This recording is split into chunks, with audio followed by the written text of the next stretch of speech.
आप लोग ये वीडियो देखिए, क्या बोलते हैं कि आपने एक एक विधानसभा सीट में 5-5 लोगों को उम्मीदें दी और सब लोगों से खर्चे करवाए। अगर एक को ही उम्मीदवार बनाना था तो सब पे आपने क्यों उम्मीदें दी? बड़ी अच्छी बात कही। आप सहाफी हैं और ईमानदार सहाफी होने का आपको दलील पेश करना चाहिए। पेशानी पर आपके काले धब्बे भी हैं, वो चमक है वो नूरानी। आप बताइए, क्या मेरी तकरीर नहीं सुनी थी आपने यहाँ मरवाड़ी कॉलेज से पश्चिम कि देखो एक एक क्षेत्र से 5-7 उम्मीदवार बने हुए हो, पार्टी किसी एक को टिकट देगी, बाकी 5 को मायूसी आएगी। जहां 3 हो वहां 1 को टिकट मिलेगी, 2 को मायूसी आएगी। अगर पार्टी के उस उम्मीदवार को जिसको टिकट दिया जाएगा उसका साथ देने के लिए तैयार हो तो पार्टी का झंडा लेकर फिरो, वरना अपने अम्मा के घर में बैठ के रहो। ये नहीं सुना उनका पख्तों ने नहीं सुना जुमला? मैंने यकीन दिलाया था, मैंने ये कसम वानी खिलवाया था कि साहब हम में से किसी को भी टिकट दिया जाएगा तो मैं उसका साथ दूंगा। समझ में नहीं आई। कुछ लोग कहते हैं दबाव में दिया। क्या उसके कनपट्टी में बंदूक लगाई गई थी? होशोहवास में नहीं थे, नाबालिग थे, नासमझ थे, खातून थी जो उसको बेचारे को दुनियावी हालात से नावाकिफ थी वो।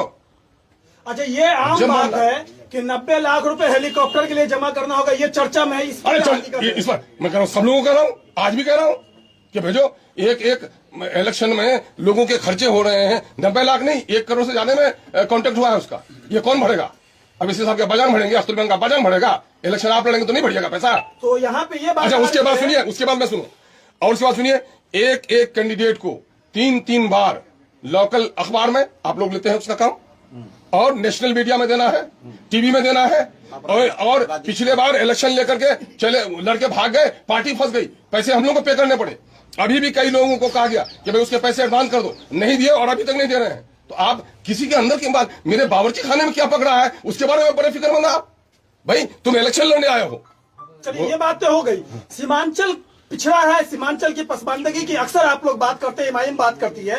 असद साहब हो या आपके इमाम के दीगर लीडरान हो, हैदराबाद जो डेवलप इलाका है वहां पे आप बाइक से 4 व्हीलर से आप चुनाव कैंपेन करते हैं। इस गरीब इलाके में गरीब इलाके के लोगों से पैसा लेकर हेलीकॉप्टर से आप चुनाव कैंपेन करेंगे, ये क्या? आप यह बात बताइए तो कि आप आए कहां से? भी आप आए कहां? शहर से आए ना, मोटरसाइकिल लेके आए, ससुराल लड़िया है ना, मोटरसाइकिल लेके जाइएगा, बेगम को लेके 4 चक्के पर जाइएगा। अरे 4 चक्के पर जाइएगा, और यहां से बॉम्बे जाइएगा तो हवाई जहाज पर जाइएगा। ये बात बताइए, 10 दिन का कलील वक्फा है मेन कैंपेन का, और हमारे 30 कैंडिडेट हैं, 29 रह गए हमारे। तो इन कैंडिडेट के दरमियान में सारे इलाके का दौरा करना ये पॉसिबल है उस नेता के लिए? पॉसिबल है कि अक्ले सलीम रखने वाला कोई दीवाना तो ये बोल सकता है। और जहां तक अक्ले सलीम रखने वाला कोई दीवाना जिसको मालूम नहीं है जोग्राफिया, वो जोग्राफिया पढ़ ले कि पूरे पार्लियामेंट इलेक्शन में, असेंबली इलेक्शन जो लड़ती है हैदराबाद